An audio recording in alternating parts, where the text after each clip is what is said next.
이병률 시인의 시 가운데 고양이가 울었다라고 하는 시가 있습니다. 고양이 한 마리가 동네 골목에 살았다. 검은 비닐봉지와 살았다. 검은 봉지 부풀면 그것에 기대어 잠들었고 검은 봉지 위로 빗물이 떨어지면 그것을 핥아먹으며 살았다. 어느 날 검은 봉지가 사라졌다. 바람에 날리기도 하였을 것이고 누군가 주워가기도 하였을 것이나 아주 어려서부터 기대온 검은 봉지를 잃은 고양이는 온 동네를 찾아 헤매다 죽을 것처럼 아프기 시작했다. 검은 봉지를 형제 삼아 지내온 날들, 고양이가 울었다. 잠든 형제를 위해 자꾸 자리를 비켜주던 날들, 뼛속으로 뼛속까지 바람이 불었다. 이런 시입니다. 이 시를 시가 아니라 내셔널 지오그래픽 입장에서 고양이를 관찰한 것처럼 이 시를 읽는다면 결론은 뭐겠습니까?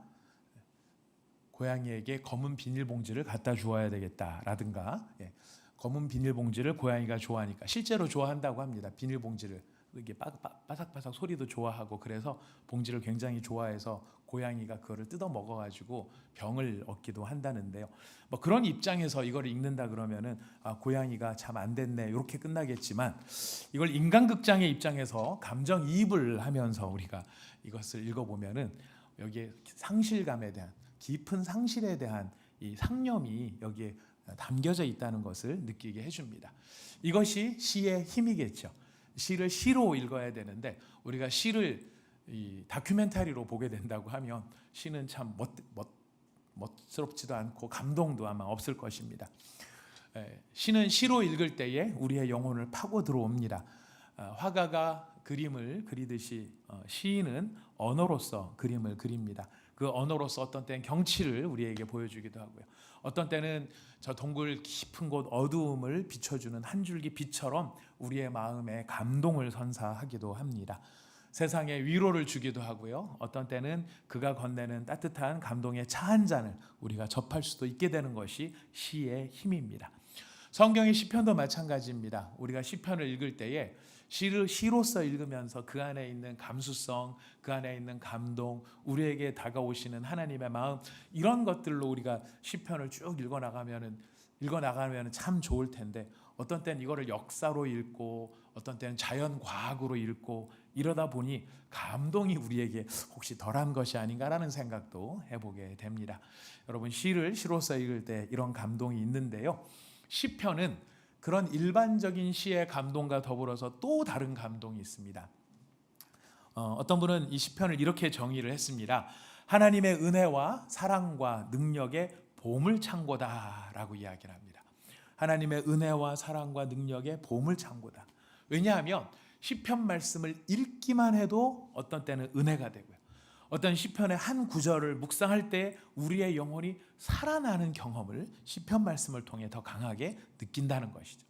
많은 성도님들이 초대교회 이후로 구약 시대부터 시작해서 지금까지 믿음의 길을 가고 있는 수많은 사람들이 이 시편 말씀으로 도전을 받기도 하고 시험을 이기기도 했습니다. 또 갑작스럽게 다가온 위기를 돌파하기도 하고요. 큰 힘을 경험하기도 하였습니다. 또 놀랍게도 이 시편에는 이 성경의 전체의 주인공이 되시는 예수 그리스도의 생생한 음성이 여러 저자들의 상환과 인격을 통해 우리에게 전달되기도 하는 것입니다. 예수님께서 신약의 예수님 이렇게 생각을 하지만 이미 예수님께서는 구약시대 때부터 모든 말씀을 통하여 자신을 나타내셨는데, 특별히 시편에 이 정말 고난당하고 힘들고 하는 그런 상황뿐만 아니라 어떤 때는 하나님을 경외하고 찬양하는 그런 상황 속에서 자신의 음성을 여기에 담아두기도 하신 것입니다. 그래서 이 시편은 참 우리들에게 이 신앙생활에 있어서 너무나 참 그 정서적으로 또 영적으로 우리에게 힘을 주는 그런 참 놀라운 은혜의 보고라고 하지 않을 수가 없는데요. 이 시편이 갖는 이 독특성에 대하여 이 대구에서 목회하시는 김서택 목사님이라고 계십니다. 그 목사님이 참 시편에 대해서 너무 아름답게 정리를 해주신 바가 있어서 제가 인용을 해봅니다.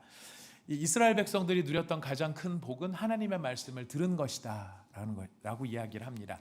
왜냐하면 세상 그 누구도 어느 민족도 하나님의 말씀을 여호와께서 이르시되 라고 하는 하나님의 말씀을 들었던 민족은 한 민족도 없었다. 그런데 바로 그렇게 하나님이 오셔서 하나님의 말씀을 들려주셨다는 것은 그 말씀을 통해 하나님의 세계 가운데로 초청을 하신 것이고 하나님의 감수성 안으로 이스라엘 백성들을 이렇게 끌어들이신, 그래서 그 하나님의 세계 안에서 이루 말할 수 없는 복을 누린 것이 이스라엘 사람들이기 때문에 큰 복을 받았다. 그런데 더 큰 복을 받았는데 그것은 무엇이냐면 그 말씀을 듣고 난 후에 그것을 시로서 자신들의 생각과 느낌을 토해내듯이 하나님께 올려드릴 수 있었다는 것이다. 듣기만 한 것이 아니라 하나님께 올려드릴 수도 있는 바로 그런 복을 이스라엘이 받았는데, 이거를 비유로 이렇게 비유를 합니다. 마치 꿀벌이 여러 꽃을 돌면서 꿀을 먹고 그의 뱃속에 저장했다가 벌집에 와서 토해낼 때 그것이 훨씬 영양가 높은 꿀이 되는 것처럼, 시편은 하나님의 말씀을 고통과 시련 가운데에서 소화해낸 하나님의 백성들이 토해낸 것과 같아서 그 자체가 완전히 약이 되고 완전히 축복이 되는 것이다. 인생을 살아가면서 하나님의 말씀을 듣고 말씀대로 살아가려고 했었던 그 사람들이 삶의 현장에서 경험했던 모든 신앙의 시련과 상황 속에 그 말씀들을 소화해내고 그 말씀들을 이렇게 익혀내고, 그래서 그것들을 마치 꿀벌이 벌집에 토해내듯이 토해냈기 때문에 그냥 그걸 그 자체로 받아들이기만 해도 먹기만 해도 약이 되고 복이 되는 것처럼 바로 그렇게 시편 한 구절 한 구절이 송이꿀과 같이 영양가 높고 소화력이 높은 하나님의 진리인 것이다. 전 참 감동이 됐습니다. 저는 혼자만 맨날 감동을 하고 여러분들도 감동하기를 바라면서 감동할 줄로 감동을 하는데 여러분들께서 이렇게 표현을 아끼시는 것이라 생각을 합니다. 자, 이렇게 이런 시편의 표현, 그러니까 시편을 읽기만 해도 위로가 되는 게 있죠. 그 시편을 읽기만 해도 그 자체로 은혜가 되는 게 있습니다. 왜? 이미 다 소화해내서 우리가 먹을 수 있도록 돼 있기 때문에 그렇습니다. 또 이 시편에 대해서 한 주간 말씀을 이렇게 정리를 하다가 저희가 6월 말에 제가 이제 목회를 오래 하신 한 목사님을 개인적으로 만날 기회가 있었습니다. 아마 여러분들 아시는 분이 많으실 텐데요. 남폭교회를 담임하고 계시고 지금 그 남폭교회 원로 목사님이신 박영선 목사님을 만나서 한 2시간 이렇게 말씀을 나누는 참 복된 시간 기회가 있었습니다. 여러 가지 말씀을 들었는데 그 중에서 제가 한 가지 오랫동안 계속해서 이제 기억에 남는 통찰력 있는 말씀이 있었습니다. 이 모세의 오경과 율법은 비유컨대 마치 경기장에 라인을 긋는 것과 같다라는 것이었습니다. 그래서 이 라인이 그어지면 선 밖으로 나가면 아웃, 선 안으로 들어오면 인. 그 다음에 그 라인이 그어지고 이 운동장에 이 라인이 쳐지면은 그 안에 이제 경기 규칙이 세워지는 것이죠. 여러분, 경기를 재밌게 보는 방법 가장 기초가 되는 게 경기 규칙을 아는 겁니다. 경기 규칙을 모르고, 제가 어렸을 때 AFKN 우리나라 방송에 나올 때가 있었는데요. 아침에 9시에 틀면 만화가 나왔어요. 그래서 하나도 못 알아듣는데 어렸을 때 그냥 만화만 봐도 너무 좋았던 것 같아요. 그래서 그때 이제 피닉스 오형제, 독수리 오형제라고 우리에게 알려져 있는, 제목이 잘못됐죠. 조류 오남매라고 원래 해야 되는데 독수리만 있는 게 아니고 백조도 있고 뭐도 있고 한데 그게 잘못 알려진 그런 것도 봤었어요. 근데 그거 다 보고 나면 뒤에 뭐가 나오냐면 이제 스포츠를 중계를 해줬어요. 근데 보려고 어린 마음에도 저걸 보다 보면은 알겠거니 하고서 봤는데 끝까지 재미가 없었던 게 럭비였습니다. 그 당시 경기 규칙을 초등학교 4학년, 5학년 때였는데 경기 규칙을 뭘 합니까? 그냥 우르르 몰려다니고 우르르 몰려다니는데 뭐 공도 동그랗지도 않게 생긴 그 공 갖고 막 뛰어다니는데 사람들은 열광을 하는데 전 재미가 하나도 없는 거예요. 왜 그랬을까요? 경기 규칙을 몰랐던 거죠. 알고 보니까 재밌더라고요. 오, 그렇구나. 이렇게 알게 되는 것 같아요. 바로 이렇게 우리한테 경기 규칙, 하나님 우리가 살아가야 되는 경기 규칙, 바로 이렇게 이 경기 규칙과 같은 것이 바로 구약의 율법의 기능인데, 구약 시대에 많은 사람들이 이제 그 경기 규칙을 따라 살지 않았을 뿐만 아니라 종교 개혁이라고 하는 것도 대부분 보면은 그 경기 규칙을 따라 경기를 하기 위한 게 아니라 흐릿해진 선을 다시 긋는 종교 개혁의 정의입니다. 라인이 있었는데 라인이 흐릿해진 것을 다시 새로 그리는, 이것이 종교 개혁의 형태였지 사실은 진짜 중요한 게 뭐냐면 그 경기장에서 경기를 해야 되는데 구약의 많은 성도들 가운데 제대로 된 경기를 한 사람이 그리 많지 않다. 그런 이야기를 들었습니다.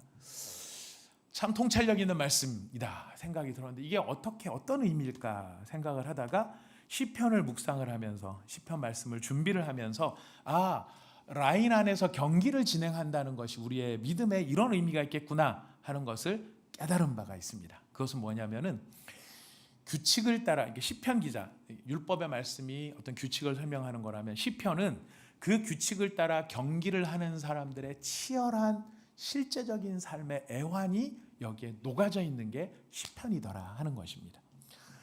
이 시편 기자가 살아가야 되는 세상은 그 경기 규칙이 존중받는 세상이 아니에요. 이 경기 규칙이 없다는 건 뭐냐면은 경기 규칙을 모른다는 게 아니라 규칙을 알지만 지킬 마음이 없이 자기 식대로 경기를 한다는 거예요. 라인도 없고 규칙도 없고 온갖 반칙이 난무를 해요. 이기기만 하면 되니까 어떻게든지 이기려고만 애쓰는 그 사람들의 틈바구니 속에서 하나님이 정하신 이 말씀의 규칙을 지켜가면서 경기를 하려고 하는 사람의 애환, 이것이 시편에 녹아져 있는 것이죠. 막 다들 혈안이 돼서 이기기만 하면 돼, 골만 집어넣으면 돼 이러니까 막 들고 패고 때리고 막 그러는데 거기에서 사랑합시다, 자비합시다 이런 경기 규칙을 가지고 하려니까 영 골이 들어가겠습니까? 맨날 뺏기기만 하고 저 터지기만 하고 코피만 흘리고 있는 거죠. 그러면서 하나님 앞에서 통곡을 하는 것입니다. 하나님 코피 흘리고 왔어요. 하나님 터지고 왔어요. 이런데 경기 규칙을 지켜야 될까요? 막 이런 그 신실한 자의 삶의 애환, 이것이 시편에 많이 녹아져 있다라는 것이. 근데 그런 애환 가운데서도 여러분 온갖 방해와 반칙이 범벅이 된 상황에서 그 모든 규칙을 가장 완벽하게 규칙을 따라서 경기를 진행해서 마침내 승리를 이루신 분이 계시죠. 예수 그리스도예요. 예수 그리스도께서는 그 모든 말씀의 규칙을 따라 그 바리새인들의 반칙과 사두개인들의 이런 이런 말도 안 되는 그들의 이 행동들, 라인을 막 밟으면서도 절대 밟지 않았다라고 하는 그들의 우김 속에서도 예수님은 흔들리지 아니하시고 하나님이 정하신 규칙대로 마침내 그 삶을 이루신 것입니다. 그래서 이런 삶의 모습들을 우리가 이해를 하게 될 때 시편이 우리에게 위로가 되는 부분이 바로 그런 맥락에서 이해가 되는 것입니다. 그래서 시편은 보면은 1편부터 150편까지 이렇게 전체 150편으로 되어 있는데 이거를 그냥 되는 대로 이렇게 막 모아놓은 것은 아닙니다. 여러분 얼마 전에 식당을 가서 밥을 먹으려고 하는데 그 식당 서빙하시는 아주머니께서 반찬을 이렇게 놓으시더라고요. 근데 이게 상이 많이 여유가 있는데도 반찬을 한쪽에다가만 이렇게 몰아놓으시는 거예요. 그리고 이제 저 먹기도 좀 불편하고 그래서 제가 끌어당겨다가 제 식대로 요 앞에다가 좀 진열을 해놓고 하려고 그랬습니다. 그랬더니 아주머니께서 오시더니 손님 다 규칙이 있습니다 그러시더라고요. 다음에 들고 오른 메인 디시가 놓일 자리가 필요했는데 제가 반찬을 그렇게 놓으니까 그거를 못 놓는, 다 뜻이 있구나. 반찬 하나에도 놓는 데는 뜻이 있구나. 여러분 시편 하나가 제 위치를 갔는데 뜻이 없겠습니까? 1편부터 150편까지 되는 대로 나열을 해놓은 것이 아니라 여기에는 어떤 의도성을 가지고 이 시편들이 배열이 되어 있습니다. 그래서 시편은 하나하나를 묵상하면서 깨닫게 되는 은혜가 있는 반면에 이것이 쭉 나열되어 있는 순서를 전체로 보면서 깨닫는 또 나름의 메시지가 존재를 하는 것이죠. 여러분 시편을 보면 5권으로 구성이 되어 있습니다. 1편의 제일 위에 보면 제1권 이렇게 되어 있어요. 이게 5권으로 되어 있는데 5권으로 된 이유는 다른 게 아니라 모세의 오경과 짝을 맞추기 위해 5권으로 구성이 되어 있습니다. 그렇다고 해서 1권이 창세기의 내용과 똑같으냐? 그런 것은 아닙니다. 그렇게까지 짝을 맞출 수 있는 건 아니지만 전체적으로 5권으로 또 그 나름대로의 주제를 가지고 배열이 되어 있습니다. 그런데 이 주제가 가장 중요한 주제, 시편이 구성되는 가장 중요한 주제는 2가지입니다. 첫 번째는 하나님의 말씀, 두 번째는 하나님이 보내실 그리스도. 이것이 시편이 담아내고자 하는 가장 중요한 주제라는 것이. 거기에는 애환도 있고 눈물도 있고 불면의 밤도 있지만 그래서 그런 것들이 구현해내는 가장 아름다운 밑에 있는 농축액이라고 할까요? 그것이 바로 하나님의 말씀과 하나님이 보내실 메시아 예수, 바로 이것이 시편의 주제인 것입니다. 그런 주제를 가장 잘 드러내는 것이 시편 1편, 2편인데요. 시편 1편, 2편은 시편 전체의 서론이라고 불리워질 만큼 전체의 내용을 다 압축을 하고 있습니다. 바로 하나님의 말씀과 하나님이 세우실 기름 부음 받은 자 메시아에 대한 이야기입니다. 제가 오늘 일부 예배를 드려보니까요, 제가 원래는 시편 1편, 2편을 다 연결을 지어서 하나님의 말씀, 예수 그리스도 이거를 다 말씀을 드리려고 했는데 의도는 그랬어요. 근데 제 실력이 안 돼서 아무래도 오늘은 하나님의 말씀 시편 1편에 주로 초점을 맞추어서 말씀을 전하도록 하겠습니다. 여러분, 시편 150편 이 전체 말씀, 이 모든 말씀의 시작 첫 마디가 굉장히 중요하겠죠. 중요합니다. 첫 마디가, 첫 번째 단어가 굉장히 중요합니다. 시편 전체에서 첫 번째 단어가 무엇입니까? 우리 성경에는 복 있는, 복 있는. 그런데 이거를 이 히브리 말로는 아슈레라고 하는 말인데, 이 아슈레라고 하는 말이 뭐냐면 복되도다라고 시작하는. 시편 전체를 시작하는데 복되도다라고 선언을 하는 거예요. 복되도다, 복되도다. 여러분, 이 말씀 복되도다라고 하는 이 말씀, 좀 더 시적인 표현을 하면은 복되어라 뭐 이렇게 표현할 수 있겠죠. 복되도다 이런 건데, 이 복되도다라고 하는 말의 표현이 그대로 신약에서 반복이 되는 게 있습니다. 시편 전체가 복되도다라고 시작하는 이 영광스러움처럼 예수님께서 팔복을 이야기하실 때, 산상수훈에서 팔복을 이야기하실 때 우리는 예를 들어 이런 거잖아요. 화평케 하는 자들은 복이 있나니 저희가 하나님의 아들이라 일컬음을 받을 것이요.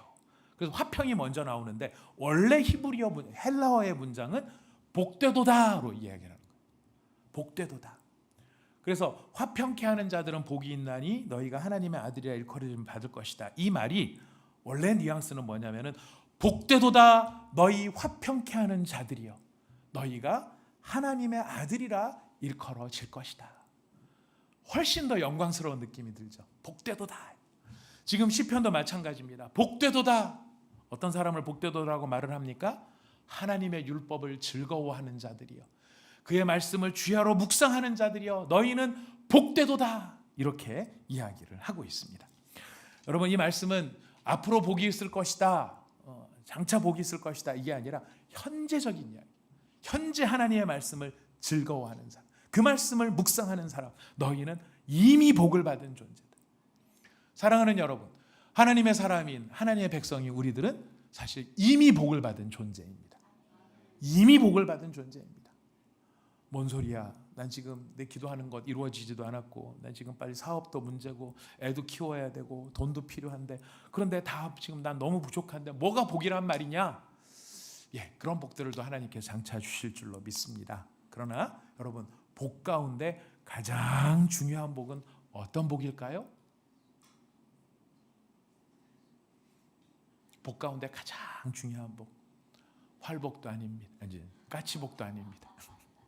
가장 중요한 복은 살아있는 복이, 활복이 제일 중요하죠. 살아있는 복. 그래야 몸에 효과가 좋다고 유희정 집사님이 알려주셨습니다. 근데 여러분, 복 중에서 가장 중요한 복은 어떤 복이냐면 하나님을 바로 아는 것이. 하나님을 바로 아는 것이 복 중에서 가장 중요한 복이에요. 돈이 있고 권력이 많다 하더라도요, 하나님을 모르는 사람은 복이 없어요. 어떤 목사님께서는 아주 진하게 이렇게 얘기하시더라고요. 돈 많고 권력 많고 집이 몇 채나 있어도 하나님을 모르는 사람은 복이 없는데 어느 정도로 복이 아니냐, 지지리도 복이 없다. 지지리도 복이 없다. 왜 그럴까요? 인간은 하나님을 모르면은요, 절대로 자기 자신을 알지 못해요. 우리가 내가 뭘 생각해서 내가 이런 존재지라고 하는 것들은 다 균형을 잃거나 제대로 알지 못하는 거예요. 내가 나로서 나를 제대로 이해할 수 있는 것은 하나님을 알 때에 나를 이해할 수 있어요. 근데 나를 이해한다는 게 무엇입니까? 내가 왜 살아야 되는지, 무엇을 위해 살아야 되는지, 삶의 목적과 가치, 이거를 알 수 있는 방법이 내가 누군지를 알아야 되는데, 내가 누군지도 모르는데 무슨 복을 받았다라고 말을 할 수 있겠습니까? 근데 세상은 어떻게 갑니까? 거꾸로 갑니다. 삶의 목적과 가치를 모르더라도 뭐만 추구합니까? 복만 추구한다는. 세상이 생각하는 그 복이 있으면은 내가 복을 받았다고 생각을 하는데 삶의 목적과 가치를 모르면 그것은 진정한 행복이라고 말할 수 없습니다. 여러분 아마 보신 분들도 많이 계시겠지만 저도 이게 즐겨 보았던, 왜냐하면 종결이 됐기 때문에 즐겨 보았던 프로그램 하나가 팬텀싱어가 있습니다. 이번에 시즌 4가 끝났더라고요. 근데 제가 팬텀싱어 3과 4, 시즌 3, 시즌 4를 보면서 제가 이제 고개를 갸우뚱했던 게 거기 나오는 출연자들이었어요. 왜냐하면 그 사람들을 보니까요, 경연으로 나올 만한 실력을 가진 그 이상의 사람들이더라고요. 뭐 제가 봤을 때는 뭐 전문가들이 봤을 때 또 어떨지 모르겠지만 제가 보는 견지에서는 아니 독일에서 활동을 하고 있고 또 오스트리아에서 활동을 하고 있고 미국에서 활동을 하고 있고 무슨 이미 거기에 합창단원에다가 거기에서 무슨 뭘 온갖 거를 다 하는데 그런 사람들이 경연에 나와서 뭐를 한다? 저는 잘 이해가 안 됐습니다. 그런데 그 프로를 쭉 보면서 제가 그 사람들 안에 있는 열망이 보이더라고요. 뭐 상금도 많고 거기를 하면 또 무슨 앨범도 내주고 뭐도 전국 전 세계 투어도 하고 한다. 사실 뭐 그런 것도 좋겠지만 그거보다 그 노래 하나 하나를 만들어내고 내어지는 과정 속에서 그들이 말하는 부분들이 있더라고요. 이미 이만한 것들을 다 이루어서 남들이 보면 부러워할 수밖에 없는 사람들이지만 그거를 다 이루고 난 다음에 뭔가 허전함이 남는 것. 뭔가 이루기는 이루었지만은 그 안에서도 뭔가 허전함이 남는 것. 근데 팬텀싱어를 하면서 이 노래를 경연을 하면서 내가 할 수 있는 최선의 나의 실력을 끌어내고 다른 사람들과 함께 그 소리를 조화를 이루면서 함께 이것을 만들어가 나가는 노래를 즐거워하는 그 열망이 그들에게 있다라는 사실이었어요.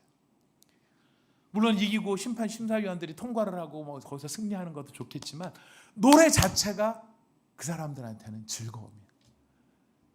내가 살아가야 될 이유가 노래를, 그것도 최고의 노래를, 그거를 할 수 있는 기회, 그것을 찾아가는 모습, 삶의 가치와 삶의 목적을 알아가는 거죠. 그러면 쓰라린 밤도 견뎌낼 수 있었던 것입니다. 여러분 우리도 마찬가지입니다. 시편 기자도 시편을 통해서 우리에게 알려주는, 성경 전체가 우리에게 알려주는 거예요. 우리가 우리의 삶의 가치와 목적을 모르는 채 복만 추구한다. 소위 말하는 기복주의가 여기서 나오는 거죠.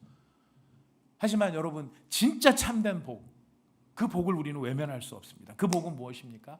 하나님을 바로 아는 것이고 하나님을 바로 알므로 나를 이해하는 것이고 내가 지금 여기서 이 모든 삶을 이렇게 살아가야 하는 이유와 가치를 깨닫는 희열, 바로 그것을 성경은 우리에게 이야기해주고 싶은 것입니다. 그런데 문제는 뭐냐면 하나님을 바로 안다는 게 사실은 참 쉬운 일이 아니기 때문에 문제가 되는 것이죠. 여러분 많은 사람들이 나름대로 잘 믿는다고 생각하고 있습니다. 또 잘 믿으실 겁니다. 그러나 그럼에도 불구하고 뚜껑을 열고 보면 하나님을 실제로 만나지 못한 신앙도 많이 있을 수 있다는 경계심을 갖게 됩니다. 그 증거가 요한복음에 나오는 니고데모와의 대화였어요. 니고데모는 랍비였습니다. 그 당시에 최고의 지성인이고 최고의 신앙인이었습니다. 근데 예수님이 뭐라고 하십니까? 사람이 거듭나지 아니하면 하나님의 나라를 볼 수 없느니라. 그만한 종교인인데도 불구하고 그만한 신앙인임에도 불구하고 네가 거듭나지 않으면 하나님의 나라를 볼 수 없다. 여러분 거듭난다는 거 우리에게 무슨 의미입니까? 우리가 하나님을 가장 잘 알 수 있는 가장 바른 방법은 바로 예수 그리스도를 믿는 것입니다. 그 예수 안에서 우리는 하나님을 알 수 있는 것이고 그 예수 안에서 우리는 하나님께서 우리를 향해 가지고 계시는 그 모든 사랑과 우리의 삶의 목적을 깨달을 수 있게 되는 것이죠. 이런 예수님을 잘 믿는 것, 하나님의 말씀을 잘 우리가 가까이 하는 것, 너무너무 중요한 일인데 문제는 뭐냐면은 바로 그 하나님을 바르게 아는 일에 방해가 되는 요소가 있을 수 있다라는 거예요. 시편 기자는 이야기합니다. 하나님의 말씀을 우리가 바로 알아가고 하나님을 알아가는데 방해가 되는 세 가지 요소, 그게 악인의 꾀, 죄인의 길, 오만한 자의 자리, 이 세 가지가 하나님의 말씀을 우리가 깨닫는데 하나님을 아는데 방해가 된다는 것이. 여러분 악인의 꾀가 무엇일까요? 꾀는 지혜를 의미합니다. 그냥 쉽게 생각하면 세상의 지혜. 세상의 지혜가 꼭 나쁜 것인가? 꼭 나쁜 것이라고만 말할 수가 어렵습니다. 왜냐하면 세상을 살아가고 세상에 성공하기 위해서는 꼭 필요한 것이 세상의 지혜입니다. 세상을 살아가는 꼭 필요한 거예요. 그런데 문제는 뭐냐면 우리가 하나님의 말씀을 많이 알고 잘 안다. 세상이 알아줍니까? 우리가 세상 가운데 살아가야 되잖아요. 세상을 살아가야 되는데 우리가 하나님의 말씀을 잘 알고 하나님의 말씀을 잘 깨닫고 막 풍성하게 안다. 그럼 세상 사람들이 오, 정말 대단하네요. 이렇게 알아줍니까? 안 알아줍니다. 그러니 믿는 사람들도 어떻게 합니까? 하나님의 말씀을 잘 알고 하나님의 말씀을 깊이 알고 이거보다는 세상을 살아가야 되니까 세상에서 성공해야 되니까 세상의 지식과 지혜를 알기 위해서는 새벽잠을 설쳐요. 밤잠을 설쳐요. 그러면서 알려고 해요. 그러나 정작 하나님의 말씀 앞에는 우리가 진지하게 서는 것을 소홀히 하기 쉽더라라는 것이에요. 왜? 안 알아주니까. 안 알아주니까. 그렇게 해도 알아주는 사람이 없으니까. 그럼 문제가 무엇입니까? 심각한 진지한 문제가 있습니다. 여러분, 이 세상의 지식과 이 세상의 지혜로는 부흥을 이룰 수 없습니다. 이 세상의 지혜로는 나에게 다가오는 위기를 이겨낼 수 있는 힘도 없고 방법도 없어요. 우리에게 찾아오는 영적 침체를 막을 수도 없어요. 세상의 지혜는요, 냉정하게 보잖아요. 겉으로는 잘 살게 해주는데 속으로는 골병이 들게 만듭니다. 그러나 하나님의 말씀은 어떻습니까? 제가 저희도 아들, 딸을 키우고 있는 부모 입장이기도 하고요. 우리 주일학교의 부모님들의 마음을 많이 공감을 합니다. 성경 말씀을 많이 외우면 아이들이 학교에 성격이 막 올라가면 좋은데 그건 별개의 문제더라고요. 성경 말씀을 많이 알고 하나님의 지혜가 있으면은 여러분 시험에 합격하고 직장이 바로 생기고 내가 원하는 문제들이 바로바로 해결이 되면 좋은데 안 돼요. 여러분 안 됩니다. 안 됩니다. 하나님의 말씀이 당장 성적을 올려주지는 않습니다. 그러나 하나님의 말씀은요, 우리의 마음을 뜨겁게 합니다. 하나님의 말씀은 우리의 기도가 응답되게 만들어 주십니다. 하나님의 말씀은요, 우리의 영혼을 살아나게 하고 우리를 부흥으로 이끌어 줍니다.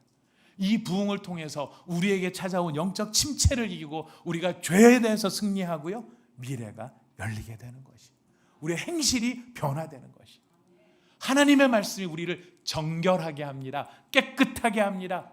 세상의 죄와 오염으로부터 우리를 막아주기도 하고 저항하게 만들어주는 힘이 생기는 것입니다. 그런데 이 하나님의 말씀 대신에 악인의 꾀를 당장 쫓는 것이 더 결과가 있어 보이는 거예요. 죄인의 길도 마찬가지고 오만한 자의 자리도 마찬가지입니다. 여러분, 오만한 자의 자리, 사실 이거는 세상의 권력의 정점에 이른 사람들한테 해당되는 것 같아요. 이 사람들의 말이 재밌어요.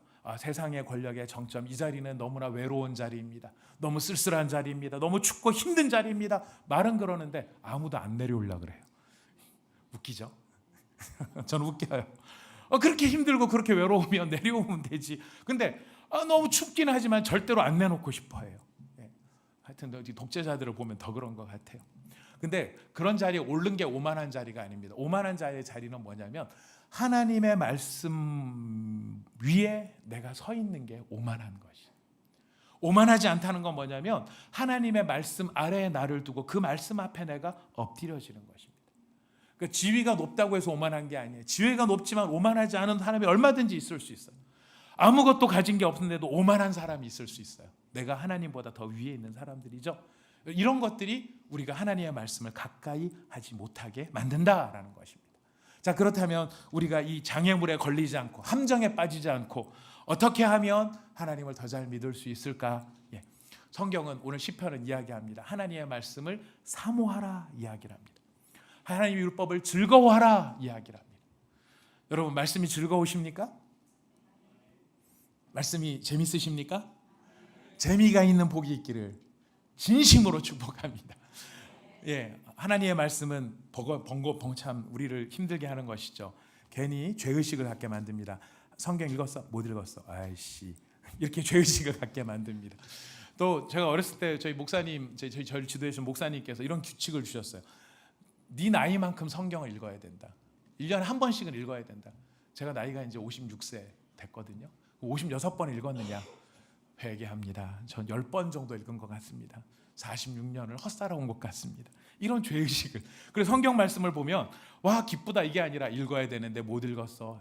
여러분 자유로워지시기를 바랍니다. 여러분 나이만큼 안 읽으셔도 됩니다. 우리 서로 피차 자유롭자고요. 우리 다 털자고요. 다 털고. 근데 즐거운 이유가 있어요. 즐거운 이유는 뭐냐면 그 맛을 느끼기 시작하면 즐거워지는. 경기 규칙에 대한 말씀을 드렸죠. 경기가 재밌어지는 이유는 경기의 규칙을 알아가면 맛을 알아가는 거예요. 아 저래서 틀렸구나. 아 저래서 이 사람이 점수를 냈구나. 하나님의 말씀은 즐거운 것입니다. 그 맛을 본 자들의 공통된 이야기입니다. 그 맛이 즐거워지기 시작하면은요 자다가 일어나서도 성경을 읽어요.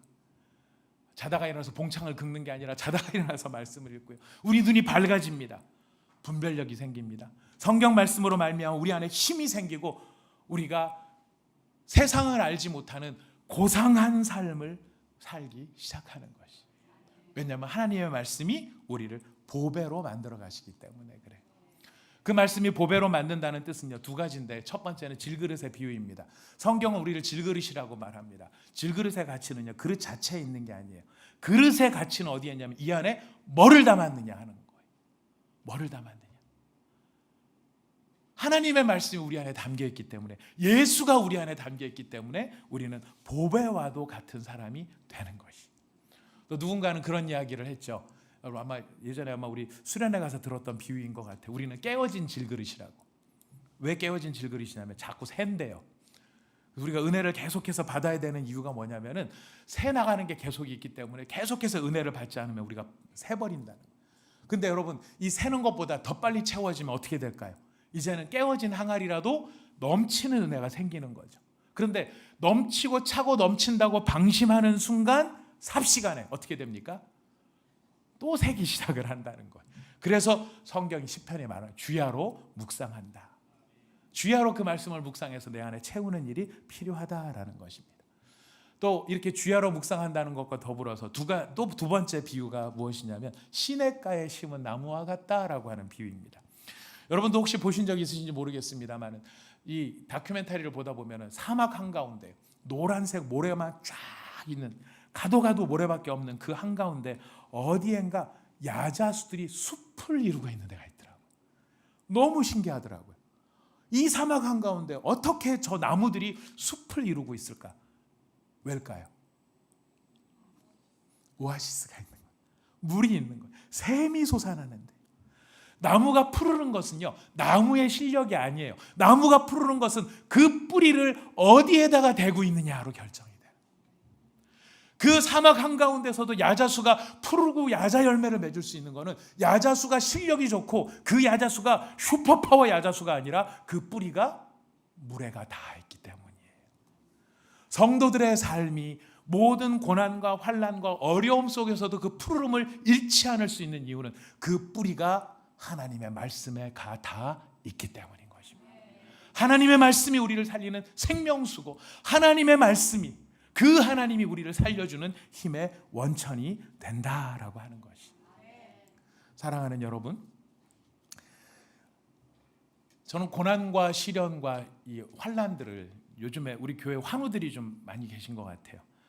참 너무 막 기도도 많이 하게 되고 또 하나님께서 우리 기도의 자리로 부르신다라고 느껴져요.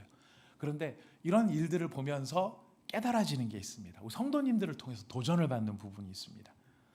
여러분 예수를 안 믿는다면 그런 환난이 없을 것인가? 예수 믿는데도 왜 환난이 있는 것인가? 예수 믿는데 왜 이러지? 이런 질문들이 우리한테 있지만 동시에 그런 질문이 있던 없던 그 환난들을 쭉 경험을 하는 것을 보면서 깨닫는 게 뭐냐면 하나님께 그 믿음의 뿌리를 대고 있는 사람들은 그 환난 속에서도 푸르름을 잃지 않는다라는 것이더라고요. 그러니까 환난은 뭐냐면 우리가 살아있는지 죽어있는지 진짜인지 가짜인지를 보여주는 정말 그 말 그대로 시험이더라고요. 말 그대로 시험이더라고요.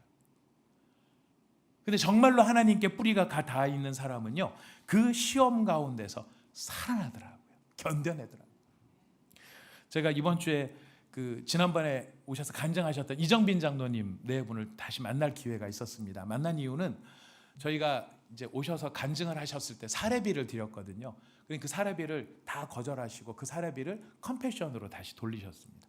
본인 담당하는 직원 이름이라면서 알려주시더라고요. 그래서 그분 그 사례비를 다 붙였습니다. 근데 저희 교회 입장에서는 그래도 뭔가 감사를 표현하고 싶으니까, 그래서 저희 교회 고은지 집사님이 만드신 개업 예배 갈 때 드리는 액자가 있어요. 되게 이뻐요. 아무나 안 드립니다. 개업해야 드립니다. 근데 그거를 가지고 찾아갔어요. 돈의 문제가 아니고 우리의 마음의 문제니까. 그래서 이제 말씀을 나누면서 간증 때 듣지 못한 또 여러 이야기를 들었는데, 한 번은 정말 이게 수도 없는 위기를 경험을 하면서, 빚을 갚아는 경험을 하면서 한 번은 진짜 이제 망했다. 우린 진짜 끝났다. 이제 부도가 나고 더 이상 회복이 안 된다. 이제는 이 많은 빚 때문에 교도소를 가야 된다. 이거밖에는 방법이 없다. 그래서 부부가 밤새 잠도 못 자고 한숨만 쉬고 걱정을 하는 와중에 권사님이 그러셨답니다. 여보, 모든 명의를 내 명의로 바꿉시다. 그래서 내가 교도소를 가겠습니다. 왜냐하면 당신은 여기 남아서 그래서 수습을 해야 되니까, 수습을 해서 어떻게든지 좀 좋게 만들어야 되지 않겠습니까? 그러니까 제가 교도소를 가겠습니다. 막 비장한 눈물을 막 흘리면서 그렇게 서로 이야기를 나누었대요. 근데 장로님이 가만히 듣고 계시다가 이렇게 말씀을 하셨답니다. 내가 못생긴 여자랑은 살 수 있어도 전과 있는 여자랑은 못 살아. 갑자기 그 얘기를 들으면서 부부가 뻥 타셨다는 거예요. 전과 있는 여자랑은 못 살아. 무슨 얘기입니까? 너는 못 들여보내 이거잖아요. 걱정하지 마, 다 될 거야. 어떻게든지 다 되겠지. 어떻게든지 되겠지. 그 어떻게든지가 뭐에 근거한 어떻게든지겠습니까?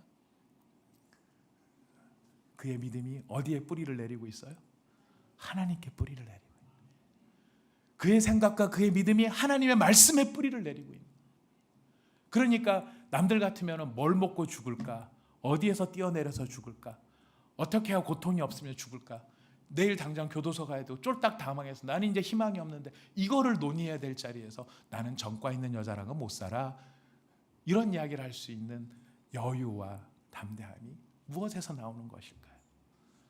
말씀에 뿌리를 두고 있는 시냇가에 심은 나무의 힘이라고 하는 것입니다. 경기 규칙을 지키지 않는 사람들의 틈바구니 속에서 내가 이렇게 살아가는 거, 여러분 근데 그 경기를 할 때 누구랑 경기하는지 알고 경기하셔야 됩니다. 우리 모두가 세상에서 지금 살아가잖아요. 경기하는데 누구랑 경기할까요? 기억하셔야 돼요. 하나님과 경기를 하는 거예요. 하나님께서 규칙을 만드시고 이 규칙대로 우리가 한번 경기를 해보자. 경기를 하시는 하나님과 함께 경기를. 근데 저 사람은 경기 안에 막 골이 막, 여러분 축구를 할 때 어떤 때 보면은 이게 아시 안타까울 때가 있어요. 이게 헤딩을 했는데 골이 머리 하나 정도 사이를 놓고 쑥 지나가면은 요게 이마에만 제대로 맞으면 쏙 들어갈 텐데 이게 그냥 지나가 버리거든요. 무슨 생각이 드냐면 손, 이런 생각이 들어요. 손만 딱 대면은 들어갈 것 같은데 손 대면 어떻게 되나요? 안 되는 거죠. 근데 사람들은 어떻게 하냐면은 그런 규칙 다 무시하고 골만 들어가면 돼. 손도 대고 발도 대고 상대편을 때리기도 하고 엎어놓기도 합니다. 100m를 달리는데 똑같이 출발선에 서야 되는데 이기고 싶은 마음에 난 90m 앞에서 출발하는 거. 이게 세상의 방식이죠.